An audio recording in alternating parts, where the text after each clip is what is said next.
With the ominous events of the previous night fresh in my mind, I returned to the stones of Gallow's End at the break of dawn. The quiet tranquility of the place was in stark contrast to the churning thoughts inside my head. The alignment of the stars and the brief but distinct tremor was too coincidental to ignore. I had been up all night thinking of what the significance could be. Now that the events have begun, how long will it be before the curse comes to full effect? What is it that the curse fully entails? These notes had been written in some of the texts that Alicia had given me, but I have yet to connect the dots. It seems grim, nonetheless. I couldn't shake off the feeling that I had stumbled upon something far bigger and far more terrifying than I had initially anticipated. The celestial alignment and the symbols etched on the stones had taken on a more sinister meaning, and I could not dismiss the possibility that the curse of the Sisters of the Ebony Veil might indeed be more than just an old wives' tale. With renewed determination, I resumed my examination of the symbols. Using the light of the rising sun to illuminate the etchings, I noticed additional glyphs that had been hidden in the shadows the previous day. A sense of urgency filled me, a silent clock ticking down an unknown deadline. The stars had aligned, and if the sister's prophecy was indeed true, I was running out of time. As the day wore on, I cross-referenced the symbols with my texts, piecing together a cryptic puzzle that spanned the cosmos and centuries. The story of the Sisters of the Ebony Veil began to emerge, a tale of sacrifice and retribution, and of a curse that waited for the heavens to align. I realized that in order to fully comprehend the curse, I had to delve deeper into the history of the sisters. The library was my next stop. It was clear that the curse was not a standalone event but the culmination of a much larger narrative. Just as I prepared to pack my notes and leave, a glint of metal caught my eye. Half buried in the ground near the base of the gallows was a small object, hidden until now by the lengthening shadows of the day. I bent down to examine it, curious. It was an old, tarnished locket, the metal worn with time. I gently pried it open to reveal a small, faded portrait of 3 women. They wore dark veils and had a strikingly similar countenance. A trio that bore a stark resemblance to the mythical Sisters of the Ebony Veil. It was a remarkable coincidence, or perhaps another piece of the puzzle that was the sisters' curse. Intrigued, I turned the locket over. On the back, inscribed with delicate script, was a phrase, bound by blood, cursed by stars. I felt a chill creep up my spine. It was the same phrase that was echoed in the prophecy when the stars aligned that I had found in the celestial symbols on the stones. The locket was an unexpected find, a tangible link to the sisters and their cursed prophecy. Perhaps the sisters themselves had once stood where I was standing, under the same gallows. The thought was chilling. The locket, I realized, was a clue to understanding the origins of the curse. It pointed to a bond of blood, perhaps a familial one, and a curse that was linked with the stars. It felt as if the sisters themselves were guiding me, their story desperate to be told. My mind was abuzz with theories. Was the curse a result of a broken bond? Was it a curse of vengeance or protection? As I carefully pocketed the locket, I knew I had to find more about the sisters, their history, and their connection to Gallow's End. A shiver of anticipation and fear ran down my spine as I headed towards the heart of the town, ready to delve deeper into the past and the ominous prophecy of the Sisters of the Ebony Veil. Now holding the locket, a token from the past, I delved further into the heart of Gallow's End. The town was old and quaint, holding secrets of its own, its narrow cobbled streets winding like a labyrinth through history. As I went deeper, I could feel the weight of the sisters' prophecy grow heavier. Each piece of the puzzle added more complexity to the tale. The Sisters of the Ebony Veil were not mere witches. They were a powerful coven, the strands of their magic woven deep into the fabric of the town. Their spells whispered in the winds, their voices echoed in the rustling leaves. The gallows were not just a symbol of their end, but, as I was starting to understand, a key to their enduring influence. One night, under the haunting glow of a rare blood eclipse, the mystery deepened. As the moon turned a deep, rich red, casting an eerie crimson hue over the town, I heard it. A ghostly chant, rhythmic and pulsating, the words echoing from the gallows themselves. The chilling verses were cryptic, each syllable filled with a potent mix of dread and allure. As I listened, the chants melted with the wind, intertwining with the whispers of the sisters. The words of the chant spoke of a cycle, a circle unbroken, a serpent devouring its own tail. It was a chilling realization. The sisters' coven was not destroyed but had merely transformed. Their essence spread throughout the town, their influence echoing through time. The mention of the serpent devouring its own tail during the spectral chanting under the blood eclipse had stirred up a memory. It was a symbol I had encountered during my earlier investigations. Indeed, the Chronicle of Shadows had proven to be more than just a collection of forgotten lore and old tales. It was an invaluable source of hidden truths that were now making sense in the light of recent discoveries. In one of the cryptic entries, there was an illustration of the Ouroboros, the self-consuming serpent. At the time, I had assumed it was a general occult symbol, perhaps signifying the infinite cycle of the universe's destruction and rebirth. But now, in the chilling light of the sisters' curse, it was clear that the symbol bore a deeper, more specific significance. Upon revisiting the passage, I realized that the accompanying text, once seemingly gibberish, was actually a cipher. The circle unbroken, the snake its own ending and beginning, the veil weaves its tail through time. The sisters of the Ebony Veil had not only transformed themselves into an enduring curse, but their story was a key that unlocked the deeper mysteries encoded in the Chronicle of Shadows. The Chronicle, as it turned out, was more than just an academic resource. It was a bridge, a guide to the ancient and the unseen. The symbols, the cryptic texts, they were all pieces of a larger puzzle, tying the sisters' tale to a grander tapestry of mystic lore. As the blood eclipse reached its zenith, I saw them. Spectral figures in ebony veils standing by the gallows, their translucent hands joined in a circle. The vision was momentary, but the sight seared into my mind. The sisters were not gone, merely hidden in the shadows, their curse a dormant but potent threat. In the following days, my research took on a frantic pace. I unearthed tales of inexplicable events, stories of sudden madness, crops failing under clear skies, all tracing back to the time when the sisters were hanged. The coven was like a hydra, its reach growing with each passing year, feeding on fear and superstition. The tale was indeed chilling. The sisters of the Ebony Veil, vilified and executed, had left their mark on Gallow's end. Their curse was a complex web, woven with strands of vengeance, betrayal, and, most importantly, survival. Their legacy was far from over. As I pieced together the fragments of their story, one question loomed ominously.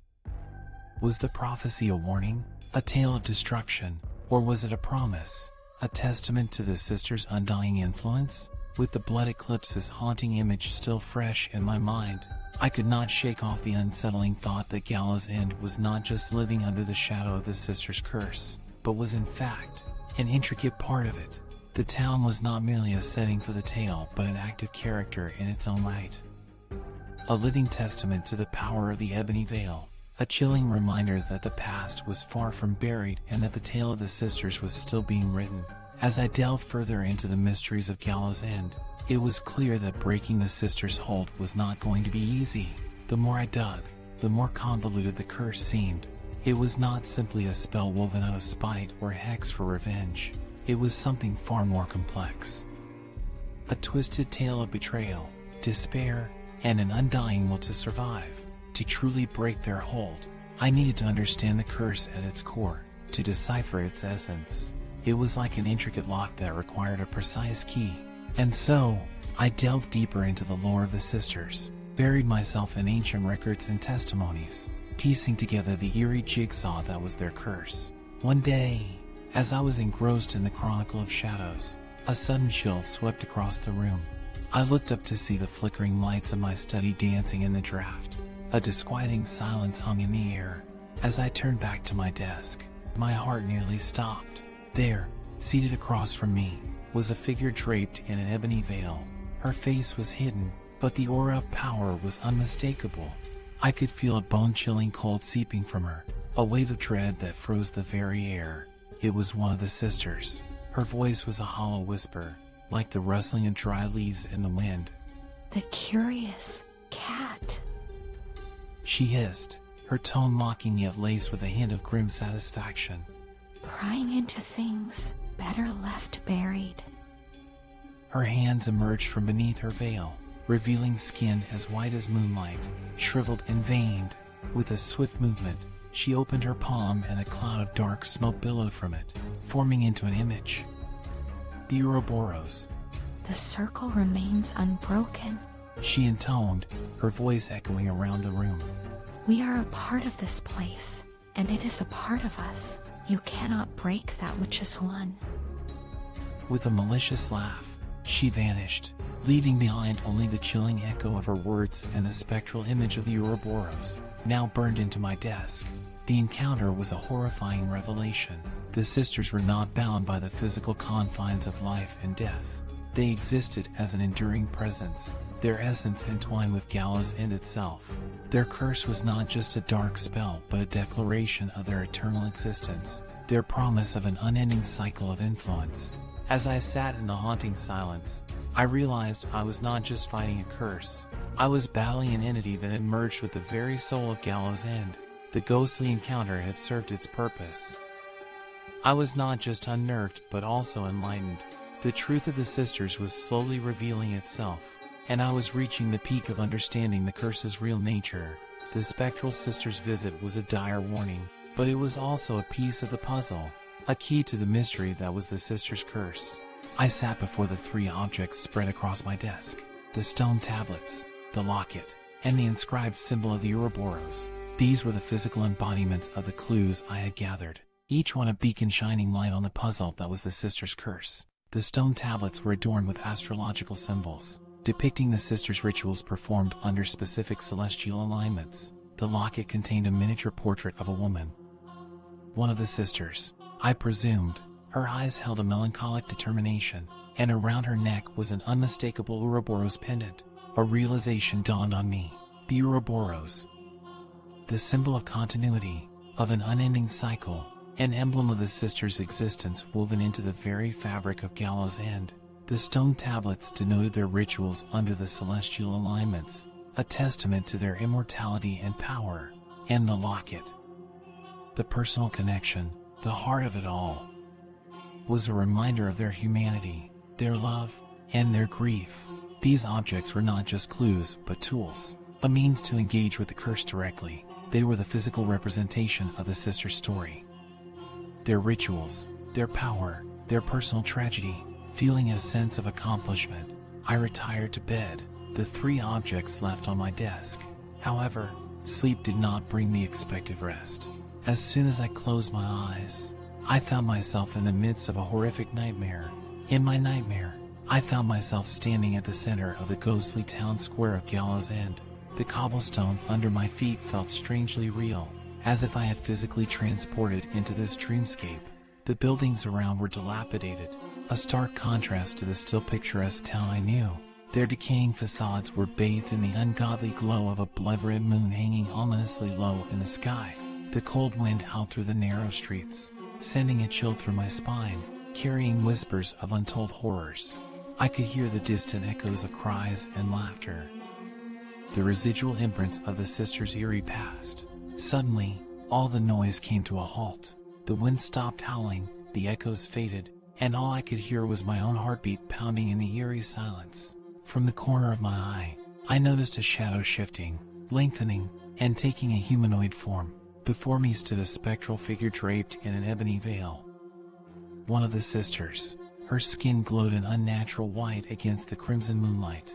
She was just a silhouette against the red sky, but I could feel her cold, hollow eyes fixated on me. It was as if the temperature had plummeted further, and I could see my breath fogging in the freezing air. She raised a gaunt finger, pointing directly at me, and her voice came as a raspy whisper carried by the wind. The circle remains unbroken. Her words echoed in the stillness, bouncing off the crumbling buildings and seeping into the cobblestones underfoot. With each syllable she uttered, the ground beneath me started to tremble. The cobblestones cracked and shifted, and from the crevices, spectral serpents slithered out, circling me.